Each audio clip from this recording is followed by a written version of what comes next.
O Senhor esteja convosco. Ele está no meio de nós. Proclamação do Evangelho de Jesus Cristo, segundo Lucas. Glória a vós, Senhor.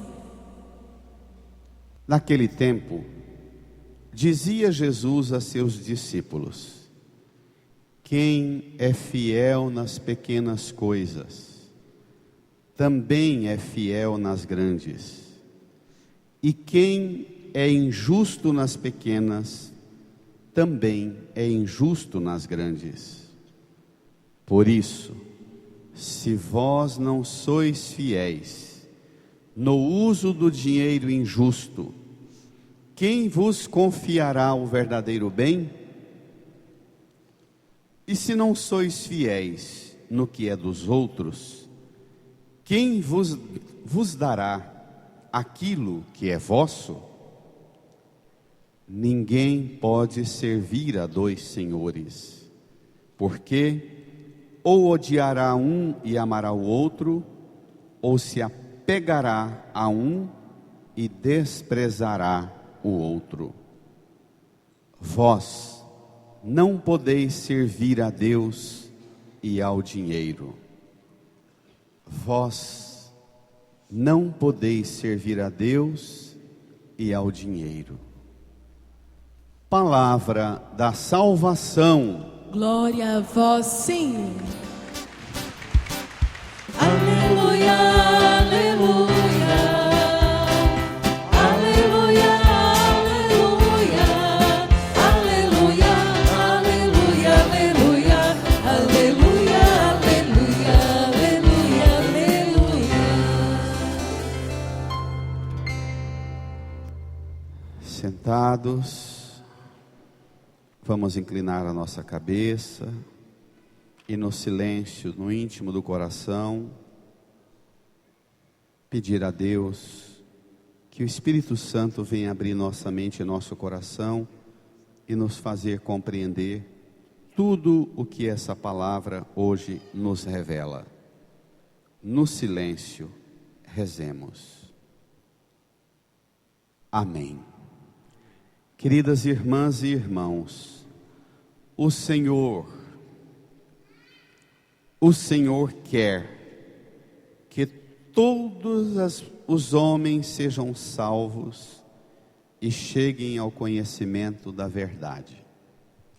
Se você perguntar, Senhor Deus, o que o Senhor quer? Ele te responde isso: eu quero que todas as pessoas sejam salvas e todas as pessoas cheguem ao conhecimento da verdade. É isso que Deus quer para nós.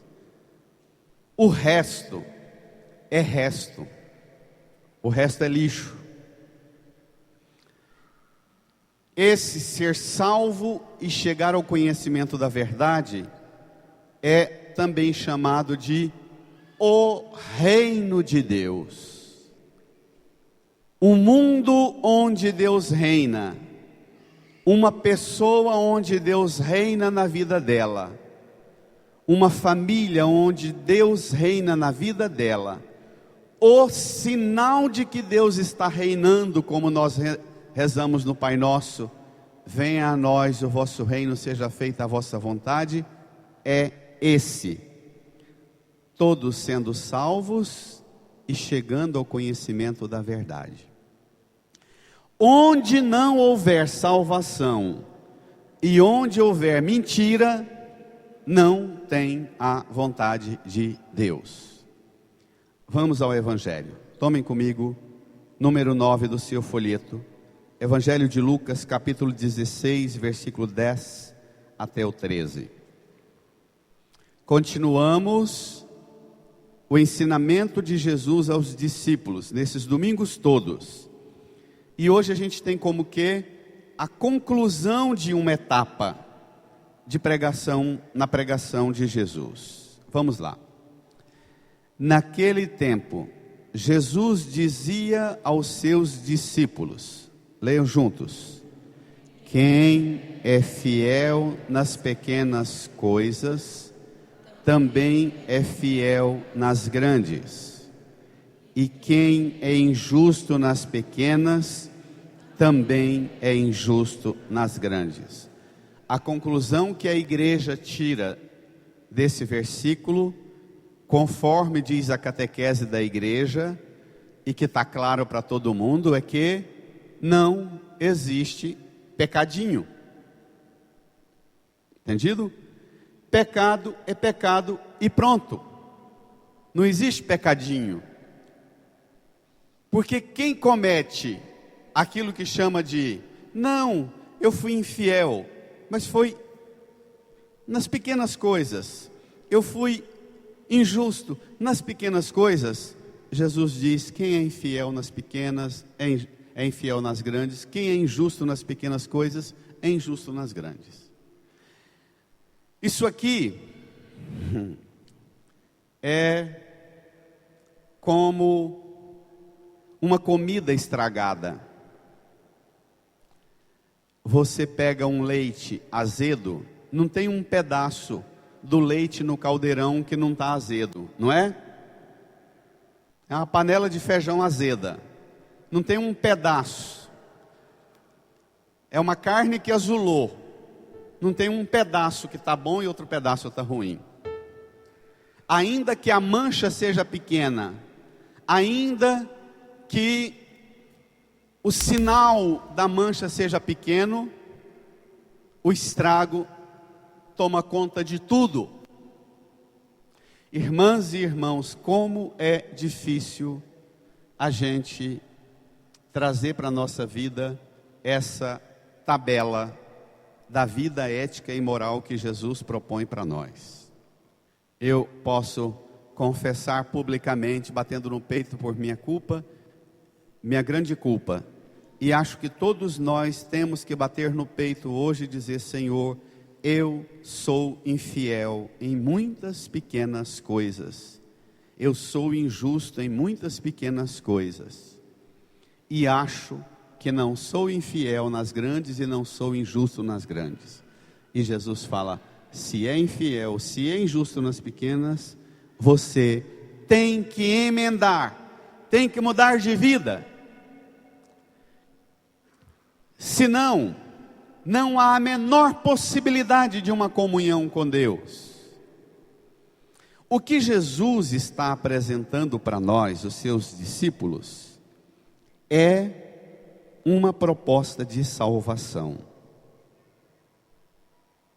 Vejamos, versículo 11, tomem comigo. Por isso, se vós não sois fiéis no uso do dinheiro injusto, quem vos confiará o verdadeiro bem? O que é esse dinheiro injusto? Você se apresenta ao seu patrão, fala que você sabe fazer o que você diz que sabe fazer, fala que vai cumprir as regras e as normas que ele apresenta que precisa ter para trabalhar na empresa. E depois, você assina um documento que vai trabalhar 8 horas por dia ou 6 horas por dia. E depois, você começa a fazer as regras suas por conta própria. E você começa a dizer assim, não, mas eu estou sendo desonesto em pequenas coisas, porque meu patrão também é desonesto. Não, eu estou fazendo umas coisas erradas, porque eu vejo que lá na empresa todo mundo é errado. E aí você começa a trazer para a sua vida aquilo que Paulo chama de o fermento da maldade. Você pega, fermento é uma coisa que basta uma porçãozinha, não é? Pequena. Se você deixar a massa ter tempo, a pequena porção de fermento vai fermentar a massa inteira. Às vezes demora mais, mas vai fermentar a massa inteira. Então você pega uma porção pequena de maldade do outro, põe na sua vida, porque o outro fez assim, eu também fiz assim. Eu percebo que lá tem só eu que não fazia, eu passei a fazer. Quando você começa a se justificar atrás. Jesus diz que a ética deve dominar a vida do cristão, até no dinheiro injusto. Já pensou? Irmãs, irmãos, o Papa Francisco diz que antigamente, lá no final, meados de 1850 até 1920 e 30, o mundo lutava pela dignidade do trabalho,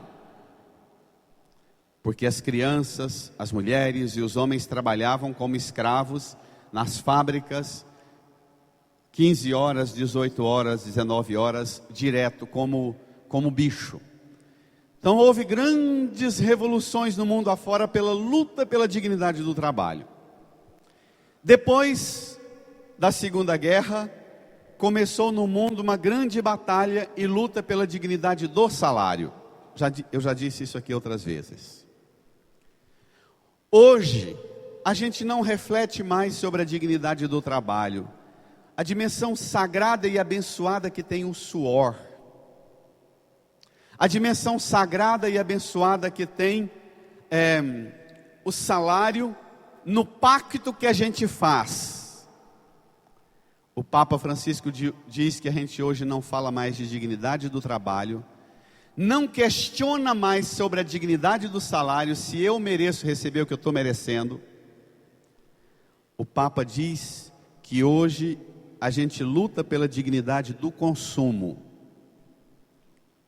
Você vale se você consome. Se você não tem como comprar as coisas, você sente que você não vale nada. Não é desse jeito? Independente se o dinheiro que você recebeu foi com trabalho justo, se o salário que você recebeu foi com dignidade e honestidade. Hoje nós achamos que a questão mais importante é: eu preciso comprar.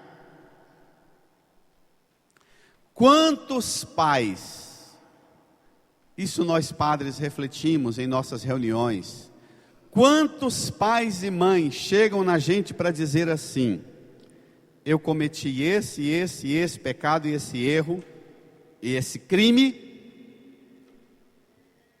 marretando um dinheiro, que também não era dinheiro honesto, porque meu patrão é desonesto, mas porque eu tenho filho para cuidar. Antigamente, nós mais velhos sabemos que o orgulho de um pai e de uma mãe pobre era passar fome junto com o filho, mas não se compreendia ser picareta e ser desonesto. Não era? Não era? Hoje a gente fala tranquilamente: não, eu fui desonesto, mas é porque eu tenho filho para criar, eu quero dar o melhor para eles. E aí, nós entramos numa cilada perversa e diabólica. Versículo 12. Leia. E se não sois fiéis no que é dos outros, quem vos dará aquilo que é vosso? Se você não é fiel no que é dos outros, quem vai te dar aquilo que é seu? Tem mãe que ensina a criança a cuidar e a guardar os brinquedinhos dela. Mas se ela, quando está brincando com outras crianças, quebra o brinquedinho das outras crianças todinha, ela fala: não, mas você vai perdoar ele, não vai? Isso existe? Mas o brinquedinho dela, que ela comprou, ela diz: isso aqui foi suor da mamãe, foi suor do papai, você tem que guardar, aprender a guardar direitinho. Se a criança guarda o caderno e os livros bonitinho na mochila e fica o ano inteiro arrumadinho, ótimo. Mas se lá na escola ela pega a caneta e risca e rasga os livros e os cadernos dos amiguinhos, e pega o lápis e a borracha e joga pela janela, a mãe fala: não, mas criança, ele é bom, lá em casa ele faz tudo corretinho, ele é uma pessoa boa. E tem mãe que fala isso na frente da criança, não tem? Não tem? Quem trabalha na educação aí sabe que a mãe tem coragem de dizer na frente da criança: não, ele fez isso, mas ele vai emendar. Não vai, meu filho, porque ele é bom, professora, ele é bom, diretora. Lá em casa, olha as coisas dele, tanto que está boa, organizadinha. Tem mãe, tem vó, que capacita e qualifica a criança para ser corrupta, defendendo ela na frente do professor. Nós estamos vivendo esse grande caos na política e na economia, na sociedade do Brasil, por causa da corrupção. E nós não entendemos que corrupção também é isso. Uma mãe que vai lá na escola, que é chamada a atenção pela direção e pelas professoras, que o filho não está respeitando o coleguinha, e a mãe defende o filho na frente, e diz que ele é correto lá em casa, e que vocês vão perdoar, a mamãe vai ensinar ele. Não vai, meu filho. Ela acha que ela está limpando a moral dela, e criando um grande corrupto, porque ela é corrupta, o pai é corrupto, nas pequenas coisas e no que é dos outros. Quem aqui já não sofreu com um vizinho que limpa o seu quintal jogando lixo na porta dos outros ou no quintal dos outros? Não é? Ser fiel no que é dos outros faz você receber aquilo que é seu. Ser infiel no que é dos outros faz você não receber aquilo que é seu. Versículo 13. A sentença mais brava está por vir. Vamos, todos juntos? Ninguém pode servir a dois senhores, porque ou odiará um e amará o outro, ou se apegará a um e desprezará o outro. Amor e apego, ódio e desprezo. Amor e apego, ódio e desprezo, é o pêndulo que nós temos que cortar o peso do que é errado e colocar um peso só. Aquilo que é de Deus, unicamente o que é de Deus ocupar nossa vida. Ninguém pode servir a dois senhores.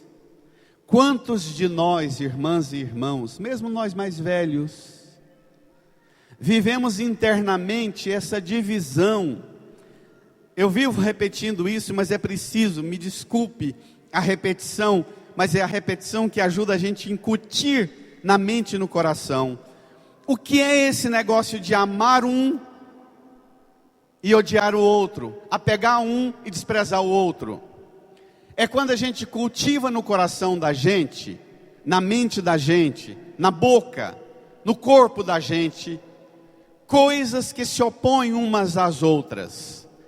Eu recebo a doutrina do Evangelho, escuto a pregação do Evangelho, entendo e digo que creio e aceito na palavra do Evangelho, só que o meu sentimento é de apego a coisa que não presta. Eu acredito de uma forma, mas eu sinto de outra forma. Eu falo de uma forma, mas eu pratico de outra forma. Então há uma oposição permanente entre a minha mente e meu coração, minha boca e minhas ações. Isso existe em nós?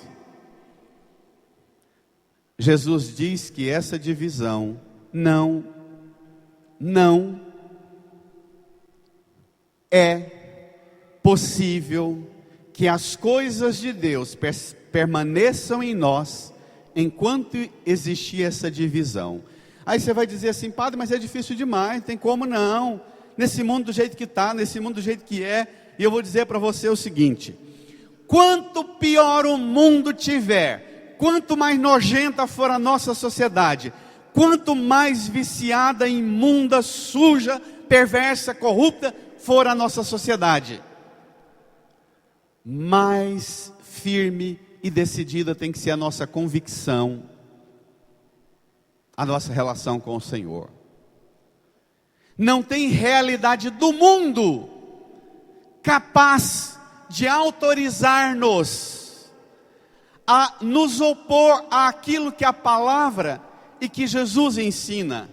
Ele mostra a verdade, Ele te ensina a verdade. Você conheceu?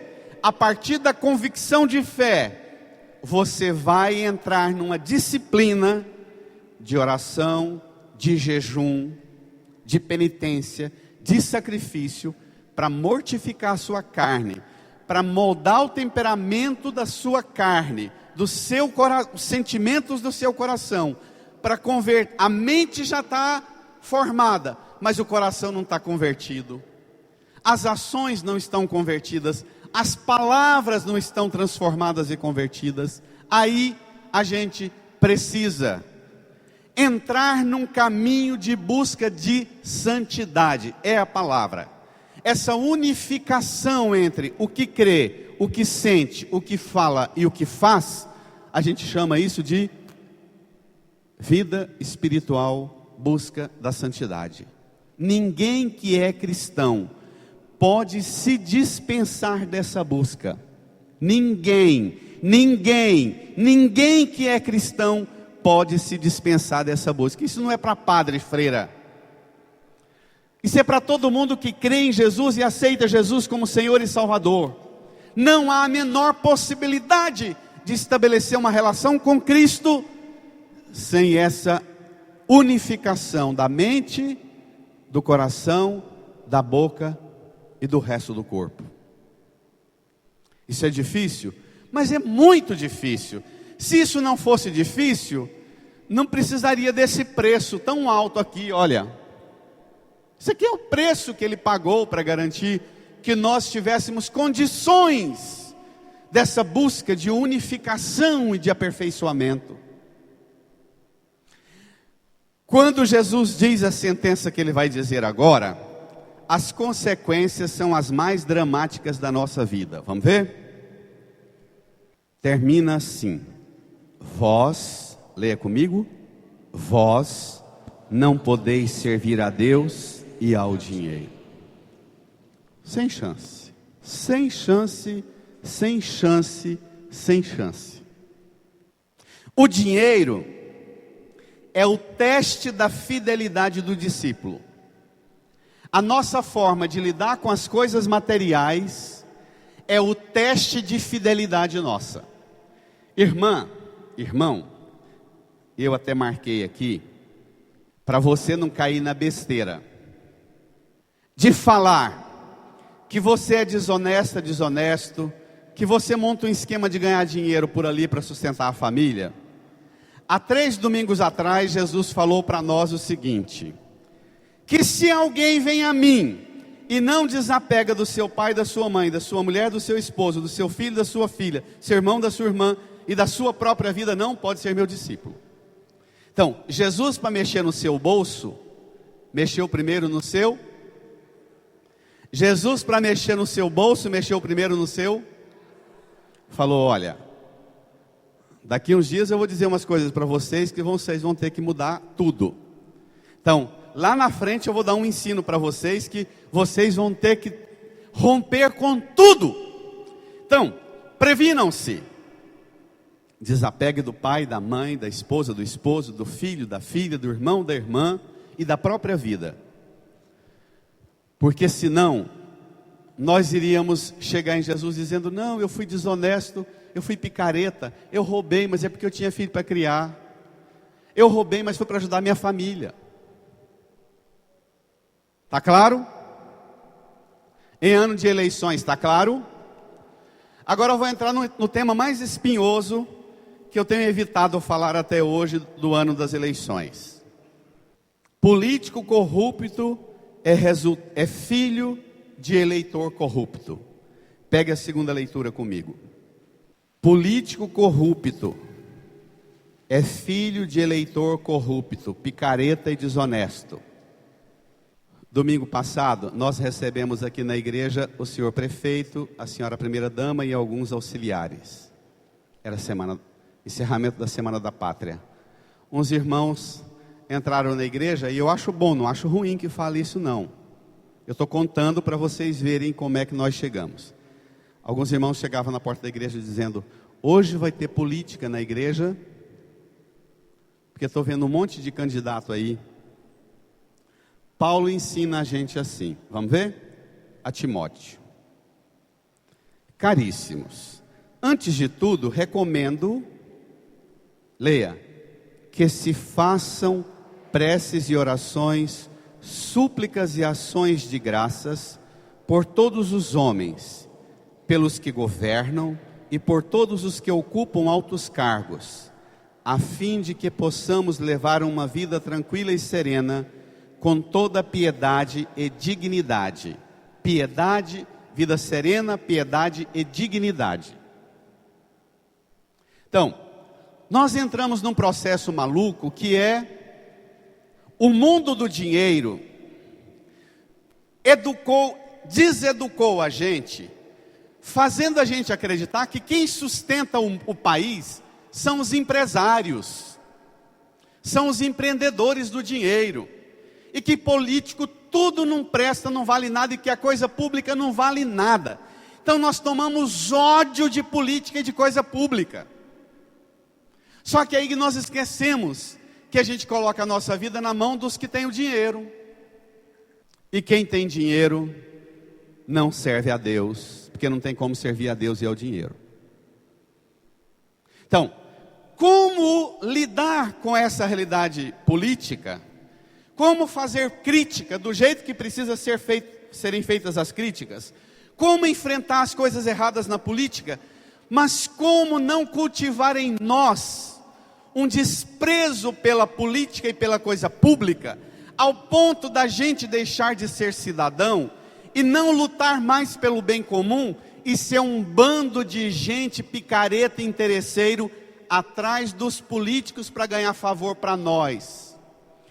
Eu vou votar no vereador, porque quando meu filho, meu sobrinho, meu neto estava preso, ele arrumou um advogado que foi lá e tirou o meu filho da cadeia. Isso existe? Aí nós votamos em camarada que tira bandido da cadeia, e os velhinhos nossos ficam tudo com medo dos bandidos e tranca atrás das grades dentro de casa. Isso existe?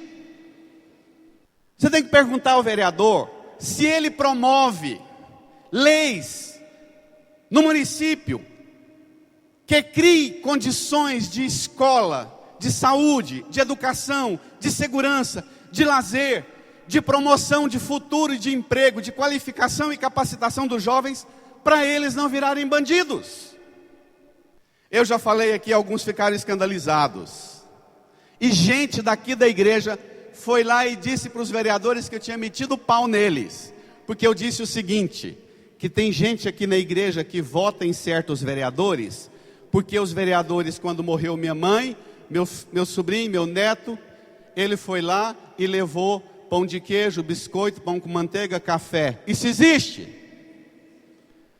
Nós vamos votar em vereador porque ele levou lanche no velório dos nossos filhos? É isso que nós queremos da coisa pública? Nós aceitamos que eles nos corrompam com pequenas coisas, e nós queremos questioná-los. Pegue a primeira leitura, você vai se assustar com o que vem aqui. O profeta Amós, junto com o profeta Oséias, são os dois profetas mais bravos do Antigo Testamento, Amós e Oséias. Leia comigo. Ouvi isto, leia, ajuda Liz. Ouvi isto, vós que maltratais os humildes e causais a prostração dos pobres da terra. Vós que andais dizendo, quando passará a lua nova, para vendermos bem a mercadoria, e o sábado, para darmos pronta saída ao trigo, para diminuir medidas, aumentar pesos e adulterar balanças? Para lá. Isso aqui, peraí, isso aqui eram práticas que tinha no tempo de Amós, 800 anos antes de Cristo. As pessoas piedosas da religião e da igreja falavam, não, eu estou de 40 dias preparando para a Páscoa. Agora na quaresma, eu não vou adulterar balança, eu não vou diminuir medida. Eu vou fazer os negócios de forma correta. Tem gente que faz assim, que deixa de fumar na quaresma. Você tem que deixar de fumar a vida inteira. Deixa de beber todo dia na quaresma. Você tem que deixar de beber todo dia para o resto da vida. Eu vou deixar de parar de falar mal, de xingar durante a quaresma, não vou xingar. Você tem que parar de xingar a vida inteira. Esse pacote de medida que você inventa, eu vou passar 40 dias sendo certinho para ganhar a bênção de Deus, isso não é fé, isso é picaretagem com Deus. Tem gente 800 anos antes de Cristo que dizia: não, agora antes da Páscoa, nos 40 dias antes da Páscoa, eu não mexo na medida das balanças, eu não vou adulterar a medida, eu não vou fazer coisa errada, eu vou preparar para a Páscoa. Isso existe até hoje? Versículo 6. Dominar os pobres com dinheiro e os humildes com um par de sandálias. Para lá. Dominar os pobres com dinheiro e os humildes com um par de sandálias. Quantos vereadores são vereadores numa cidade como Canedo, sabe por quê? Porque dão jogo de camisa para os timinhos de futebol nos campinhos de terra nos bairros pobres. Isso existe. Então você não pode permitir que seu filho seja escravo de um par de camiseta, de um par de chuteira, de uma bola e uma rede. Par de sandálias aqui significa você comprar sua liberdade. Sandália é símbolo da liberdade, de poder andar e pisar onde quer, no chão quente, no mato espinhoso. Isso aqui é o símbolo da sandália. Tem muita gente aqui que fala: eu vou fazer aliança com um picareta, eu vou trabalhar para esse político picareta, mas só até eu conquistar a minha liberdade, depois eu rompo com ele e vou servir a Deus. Isso existe? Isso existe?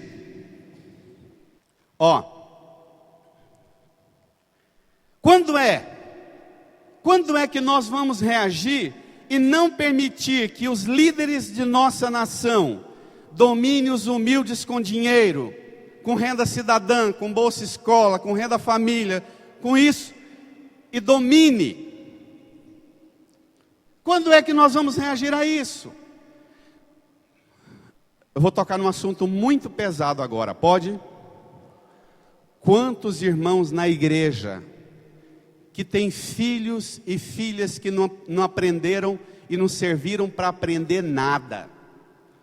Homem e mulher de 18 anos, 19 anos, 20 anos, 25 anos, 30 anos, o que sabe fazer? Não sabe fazer nada. Ficou na escola 10, 15 anos, não sabe ler nem escrever. Não arruma emprego porque não sabe fazer nada.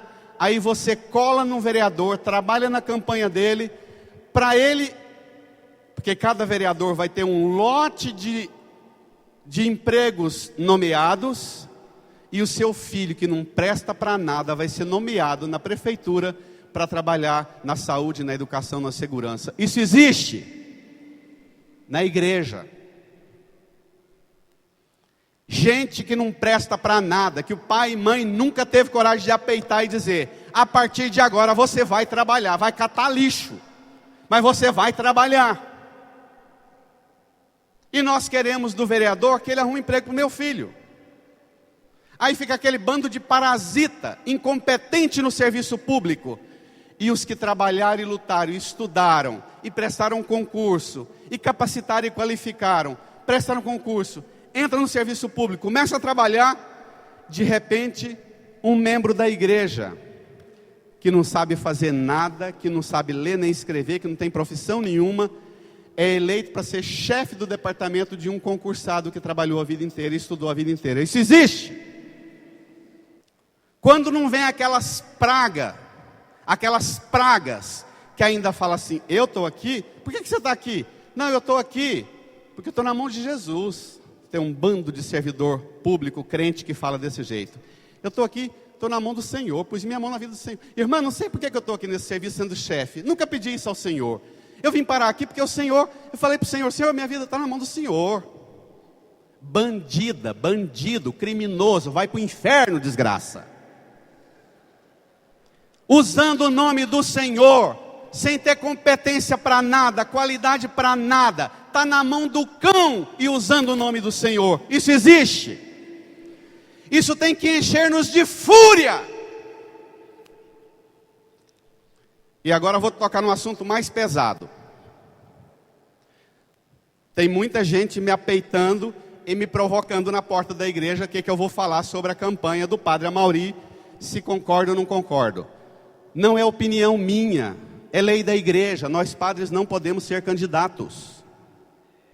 O título de padre não é um título que se usa no mundo civil. Padre é uma função na igreja. Assustem-se, nas eleições municipais desse ano, no Brasil inteiro, tem cerca de 6.300 candidatos usando o título de padre, frei, pastor, evangelista, pregador, irmão. 6.300 candidatos no Brasil inteiro, tapeando os outros com o título religioso. A igreja não permite, não é opinião minha, existe documento da igreja. Não se pode, não se é permitido usar o nome e a função da igreja para a vida pública. Isso não quer dizer que a gente vá desrespeitar o Padre Amaury. Nós vamos tratá-lo com amor e carinho, com respeito. E temos que falar isso para ele, porque ele era um ótimo padre. Não era?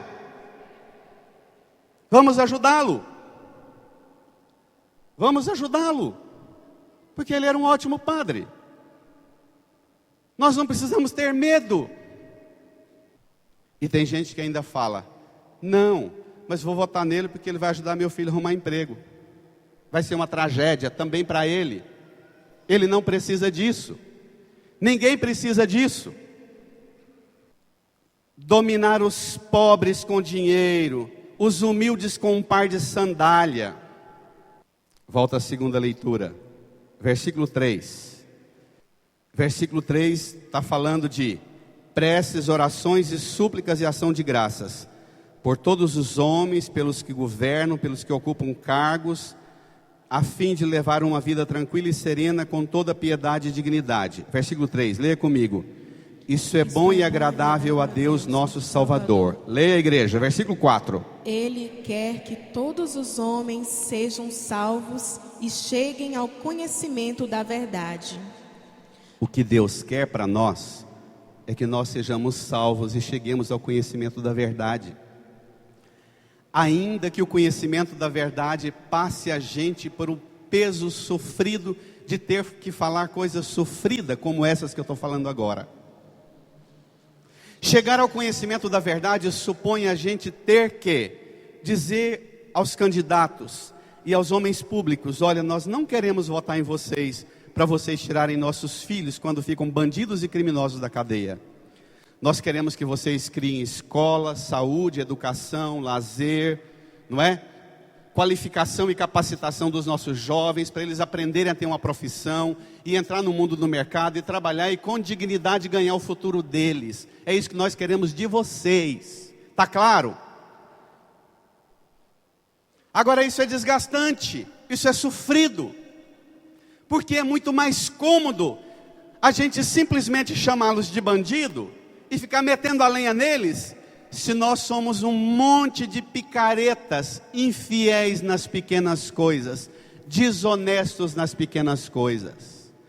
Desse candidato, a única coisa que eu quero é o salário que meu filho vai ganhar, porque se ele for eleito, ele vai nomear meu filho para tal função na prefeitura. Isso existe? Jesus não quer isso para nós. Quem faz isso se opõe gravemente ao Evangelho. Está claro? Está claro? Certeza? Eu não estou perguntando se vocês concordam comigo, não. Porque pode haver, e seguramente tem muita gente que discorda. Agora não se trata de concordar comigo, se trata de pôr a sua vida e a minha vida e a sua vida e a nossa vida conforme essa tabela aqui, ó.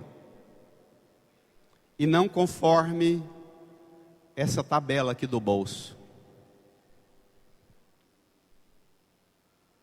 Irmã, quando o dinheiro rege a nossa vida, nós desgraçamos a nossa vida e a vida de todos nós, de toda a família, do mundo.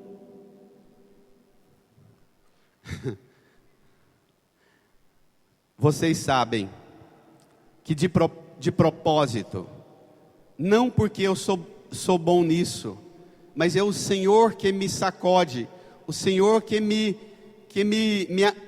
agita, o Senhor que me dá safanões para dizer: não entre no discurso de todo mundo em fazer do altar um balcão de arrecadar dízimo e dinheiro das pessoas. Por mim, e pelo tanto de coisa que pode ser feito numa igreja dessa, eu ficava falando em dinheiro todo domingo. Mas o Evangelho me pede, me sacode, me chicoteia, dizendo que eu fale de salvação e de santidade. E o mais impressionante, ontem um amigo padre dormiu aqui em casa, veio me visitar. E ele disse para mim assim, ele contou para mim o tanto de promoção que faz na igreja dele, e eu disse assim: eu não faço essa tranheira toda não. E ele fala assim: e você está no vermelho? Eu disse: impressionantemente não. A comunidade entende. O povo hoje está esperto, prega o Evangelho, que as pessoas cuidam da igreja do jeito que as pessoas sentem que devem cuidar. Nós não estamos com nenhuma dívida, nós não estamos com nenhum prejuízo, nós não estamos sendo picareta e desonesto com nada, e a paróquia está funcionando. Nós vamos dar os passos conforme o tamanho das nossas pernas. A pregação do Evangelho não pode ser o sinal de que o Evangelho está dando certo, o tanto de dinheiro que entra na conta da paróquia.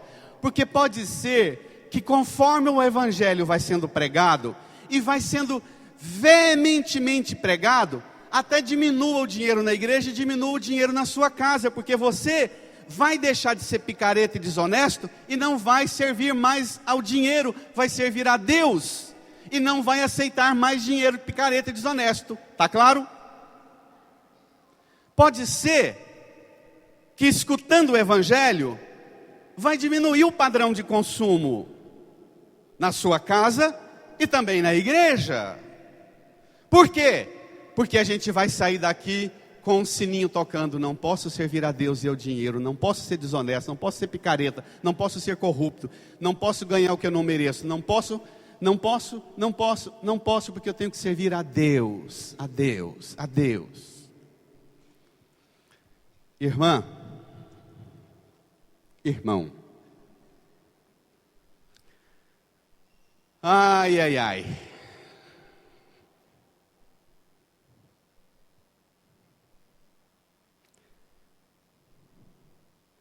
Pôr a nossa vida nas mãos de Deus com toda a confiança significa olhar para o império do dinheiro, para o império dos produtos que tem na vitrine, para o império das ilusões que se apresentam nas propagandas de televisão e dizer: eu não vou servir ao dinheiro.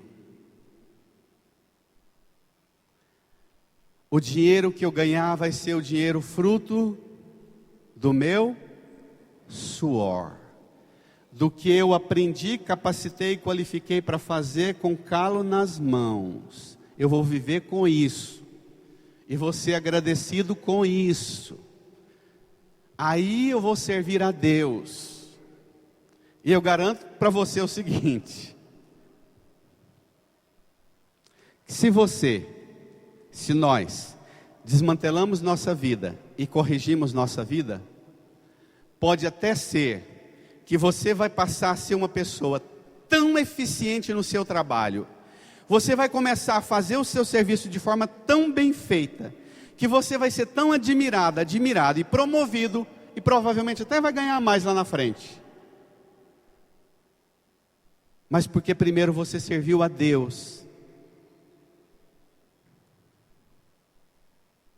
E nós temos 35% da população no Brasil entre 15 e 29 anos, 35% de cada 100 jovens entre 15 e 29 anos, 35 nem estuda nem trabalha. É um bando de vagabundo, vivendo às custas do pai e da mãe e principalmente das avós. Não está assim? Isso não pode ser plano de Deus. Se tem alguém vagabundeando na sua casa, tem alguma coisa errada com você e com a sua vivência do Evangelho na sua casa. Eu sei que é difícil. Eu sei que para mim também é difícil. Porque nós, pregadores, somos os primeiros a serem açoitados por Satanás a transformar o púlpito num lugar de campanha de dinheiro, falando que é para fazer o bem, e deixamos de pregar o Evangelho. Hoje, permita Jesus entrar no seu coração, na sua vida, no seu trabalho. Permita Jesus apontar para você o que está sendo desonesto na sua vida. Em que você está servindo mais ao dinheiro do que a Deus? Em que você está sendo preguiçosa, preguiçoso? Em que você está sendo infiel nas pequenas coisas? Em que você está sendo apegado no que não presta? Permita Jesus entrar na sua vida e fazer um regaço, um reboliço na sua vida. Peça a Jesus para santificar e purificar suas mãos, para que você saia dessa igreja completamente transformado por Ele. O que Deus quer é que todas as pessoas sejam salvas e cheguem ao conhecimento da verdade. Incline a sua cabeça, põe a mão no seu coração, diga a Jesus que você aceita Jesus, que você permite Jesus dizer para você e ajudar você a romper com tudo que faz você ser infiel nas pequenas coisas, nas coisas dos outros, ser desonesto no dinheiro dos outros, nas coisas dos outros. Diga a Ele que você aceita e que você precisa da mão dEle na sua vida. Fale com Ele. Renova-me, Senhor Jesus. Já não quero ser igual. Renova-me, Senhor Jesus. Põe em mim teu coração, porque tudo que há dentro de mim precisa ser mudado, Senhor, porque tudo que há dentro do meu coração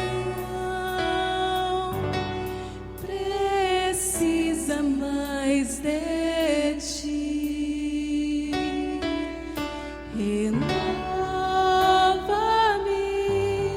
Senhor Jesus. Já não quero ser igual. Renova-me, Senhor Jesus. Põe em mim teu coração, porque tudo que há dentro de mim precisa ser mudado, Senhor, porque tudo que há dentro do meu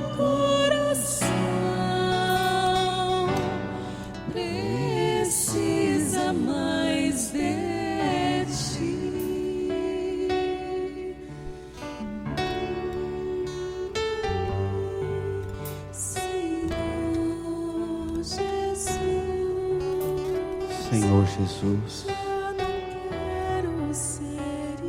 O Senhor conhece tudo.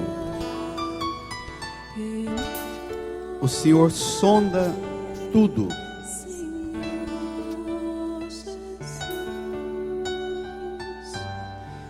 Põe sua mão sobre minha vida, sobre a nossa vida. Vence tudo que faz de nós infiéis e injustos nas pequenas coisas e nas grandes coisas. Não permita, Senhor, que nós sirvamos ao mundo e às coisas do mundo, sendo escravos do apego ao dinheiro. Não permita que nós arrisquemos servir a Deus e ao dinheiro. Não permita. Tira do nosso coração todo o nosso apego ao dinheiro, todo o nosso amor às coisas materiais.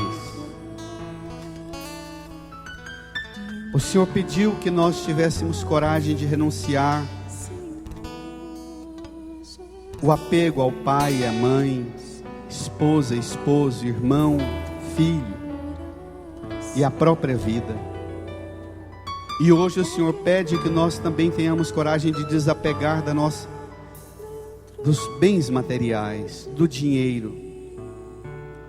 Por causa do apego ao dinheiro, quanta coisa errada nós podemos cometer e praticar constantemente, Senhor. Não permita.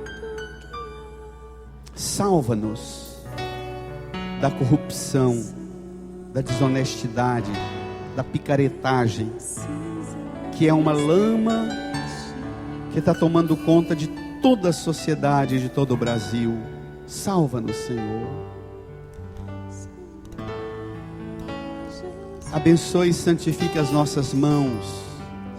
Ajude a gente a criar coragem para trabalhar, para viver dignamente com o fruto do nosso esforço e do nosso trabalho. Ajude-nos, Senhor, a reagir. Ergue um povo para Ti, Senhor. Ergue essa nação para Te servir, Senhor. Ergue esses eleitores de Senador Canedo. Levanta e não permita que nenhum vá às urnas levando os instintos, os pensamentos mais baixos e sujos da corrupção na política. Não permita, Senhor. Ergue um povo para Te servir, Senhor. Ergue-nos, Senhor. Fiquemos todos de pé. Deixe o folheto no banco. Erga suas mãos aqui para a cruz de Jesus. Vamos fazer aquilo que a palavra está pedindo. Diga comigo, Senhor, Senhor, pelo Seu sangue derramado na cruz, pelo Seu sangue derramado na cruz, por todo o Seu sofrimento, por todo o Seu sofrimento, por Seu despojamento na cruz, por Seu despojamento na cruz, nós Te pedimos hoje. nós Te pedimos hoje, abençoe, abençoe, santifique, santifique, salva, salve, liberta liberta nossas autoridades, nossas autoridades, os que exercem cargos públicos. os que exercem cargos, Liberta-os de toda forma de corrupção. de toda forma de corrupção. Salva, Senhor, Salva, o nosso país, o nosso estado, o nosso município. município. Liberta as mãos sujas Liberta as mãos sujas de quem nos governa, de quem nos governa, de toda sujeira. de toda sujeira. Transforma suas mentes, Transforma seus corações, suas mãos suas mãos em instrumento em instrumento de promoção do bem comum, de promoção do bem comum, de tranquilidade e justiça, de tranquilidade e justiça, de promoção de vida e dignidade, de promoção de vida e dignidade, principalmente para os nossos jovens. principalmente para nossos jovens. Senhor, Senhor, não permita não permita que eles comprem os nossos eleitores que eles comprem os com dinheiro. com dinheiro. E não permita que nós, eleitores, E não permita que nós, eleitores, sirvamos ao dinheiro, sirvamos ao dinheiro, dando a nossa liberdade dando a nossa liberdade em troca, em troca o nosso voto do nosso em troca do dinheiro. em troca do dinheiro. Senhor, Senhor, santifica as nossas mãos, santifica as nossas as mãos dos eleitores, as mãos dos eleitores, as mãos de todo cidadão e cidadã as mãos de todos os cidadãos e cidadãs, e de todos os que nos governam. de todos que nos governam. Senhor, Senhor, eu quero viver eu quero viver da dignidade da dignidade do meu serviço a Ti, do meu serviço a Ti, minha honestidade no trabalho, minha retidão em tudo que faço, Minha retidão em tudo nas que pequenas faço, coisas nas pequenas e nas grandes coisas. e nas grandes coisas. Erga sua mão mais alta e faça a sua oração pedindo ao Senhor para abençoar sua mão, santificar seu trabalho, para ungir a sua mão e transformar você em alguém feliz com aquilo que você realiza, feliz com aquilo que você dignamente trabalha, luta. Que você nunca sirva ao Deus dinheiro e às coisas erradas, mas fazendo o bem, você traga o bem para a sua vida e para a sua casa e para todos os homens e mulheres da terra. Peça ao Senhor.